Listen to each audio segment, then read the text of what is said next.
Hi friends, இன்றைக்கி என்ன ரெசிபின்னு பார்த்தீங்கன்னாக்கா பிரேக்ஃபாஸ்ட் ரெசிபி. நான் எங்கள் வீட்டில் பண்ண பிரேக்ஃபாஸ்ட் ரெசிபி வந்து உங்களோட ஷேர் பண்ணுறேன். என்ன ரெசிபின்றதை பார்க்கலாம் வாங்க. காலையில் வந்து பார்த்திங்கனாக்கா காஃபியோட நான் ஸ்டார்ட் பண்ணுறேன் வீடியோ. அதாவது பிளாக் காஃபியோட நான் எப்படி போடுவேன்னு பார்த்தீங்கன்னாக்கா, பிளாக் காஃபி ஃபஸ்ட்டு ஒரு சாஸ்பேனில் ஒரு டம்ளர் மட்டும் தண்ணி வச்சுக்கிறேன். அதுக்கப்புறம் பார்த்திங்கனாக்கா 2 ஸ்பூன் சுகர் ஆட் பண்ணிக்கிறேன். அதுக்கப்புறம் அதை நல்லா கொதித்து வந்ததுக்கப்புறம் ஸ்டவ் ஆஃப் பண்ணிவிட்டு அதுக்கப்புறம் தான் நீங்கள் காஃபி பவுடர் ஆட் பண்ணணும். இது என்ன காஃபி பவுடர்னு பார்த்தீங்கன்னாக்கா, நடசூஸ் ஃபில்டர் காஃபி பவுடர் இருக்குது பார்த்தீங்களா, அந்த காஃபி பவுடர் இது. அதுக்கப்புறம் பார்த்தீங்கன்னாக்கா நல்லா கொதிச்சு வந்துருச்சு தண்ணி. இப்போ நான் ஸ்டவ் ஆஃப் பண்ணிக்கிறேன். ஆஃப் பண்ணிவிட்டு அதுக்கப்புறமா நீங்கள் காஃபி பவுடர் ஆட் பண்ணணும். அது பார்த்திங்கன்னா ஒரு அரை ஸ்பூன் மட்டும்தான் ஆட் பண்ணுறேன்.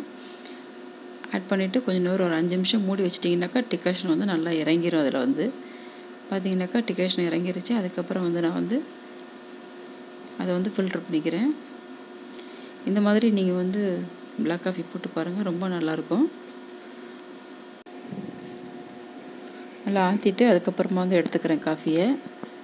ரொம்ப நல்லாயிருக்கும் அந்த காஃபி பார்த்திங்கனாக்கா. அடுத்தது பார்த்திங்கனாக்கா, எனக்கு டீத்தூள் தீர்ந்துருச்சு. அதனால் நான் டீத்தூள் எடுத்து வச்சுக்கிறேன், டப்பாவில் கொட்டி வைக்கிறதுக்காக. அதுக்கப்புறம் பார்த்திங்கன்னா காலையில் டிஃபன் பார்த்திங்கனாக்கா சப்பாத்தி ப்ளஸ் தக்காளி தொக்கு பண்ண போகிறேன். இப்போ நான் டீத்தூளை ஓப்பன் பண்ணிவிட்டு நான் கொட்டி வச்சிடுறேன் எல்லாத்தையும்.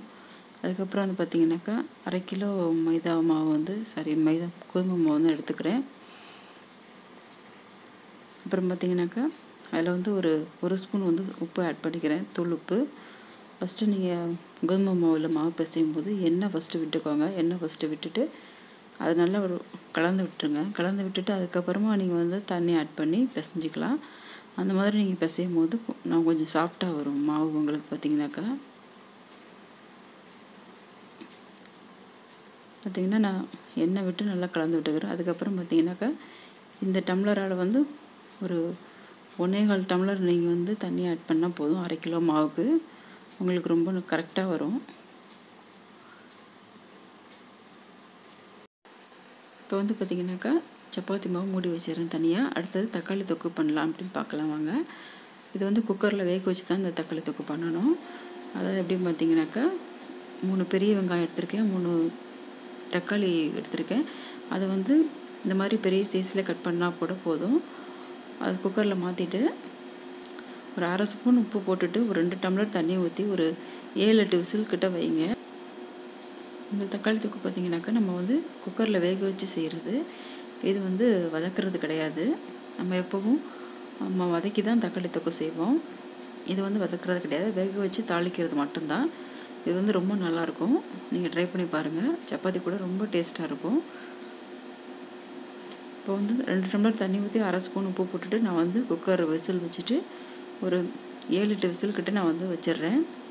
அதுக்கு வெந்துட்டு இருக்க டைமில் பார்த்திங்கனாக்கா நான் பாத்திரத்தெல்லாம் கழுவி வச்சுட்டேன். அதுக்கு பார்த்திங்கனாக்கா வெந்து வந்துடுச்சு, நல்லா குழஞ்சி வந்துடுச்சு. இப்போ தண்ணியை தனியாக எடுத்து வச்சுட்டு நான் அதே குக்கரில் நான் நல்லா கடைஞ்சி எடுத்துக்கிறேன். நல்லா நைஸாக கடைஞ்சி எடுத்துருங்க. பார்த்திங்கன்னா இந்த மாதிரி நல்லா கடைஞ்சி வச்சுக்கோங்க. கடைஞ்சி வச்சுட்டு நான் வேறு ஒரு பவுலில் ட்ரான்ஸ்ஃபர் பண்ணிக்கிறேன் அந்த தக்காளி தொக்கை. மாற்றி வச்சுட்டு நான் அதே குக்கரில் தான் நான் தாளித்து விட போகிறேன்.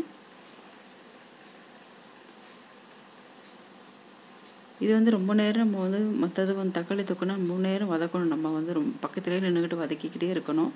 இது அப்படி இல்லை. இது ரொம்ப ஈஸியாக இருக்கும்.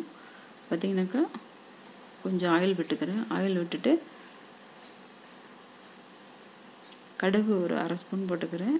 அது நல்லா பொரிஞ்சோன்னு பார்த்திங்கனாக்கா உளுத்தம்பருப்பு ஒரு ஸ்பூன் சேர்த்துக்கிறேன். அது நல்லா பொரிஞ்சோன்னே 2 வரமிளகாய், கருவேப்பிலை சேர்த்து தாளிச்சுக்கோங்க. இப்போ பார்த்திங்கனாக்கா அந்த நம்ம வேக வச்ச தக்காளி வெங்காயத்தை அதோடு சேர்த்துக்கோங்க. இது மாதிரி நல்லா கடைஞ்சி வச்சு சேர்த்துக்கோங்க. 7-8 விசில் விட்டால் தான் உங்களுக்கு வந்து நல்லா குழஞ்சி வரும். அப்புறம் வந்து பார்த்திங்கனாக்கா உப்பு கொஞ்சோண்டு சேர்த்துக்கிறேன்.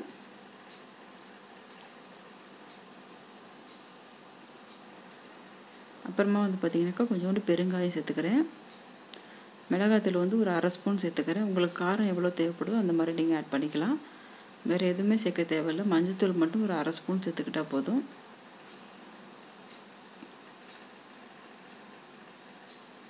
மஞ்சத்தூள் மட்டும் 1/2 ஸ்பூன் சேர்த்துக்கிறேன்.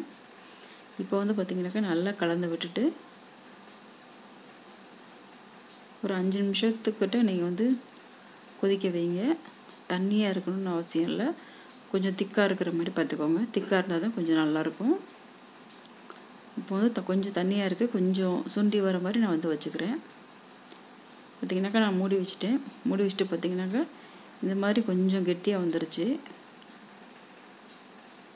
இது மாதிரி நீங்கள் வந்து செஞ்சு சப்பாத்தி கூட சாப்பிடும்போது ரொம்ப நல்லாயிருக்கும்.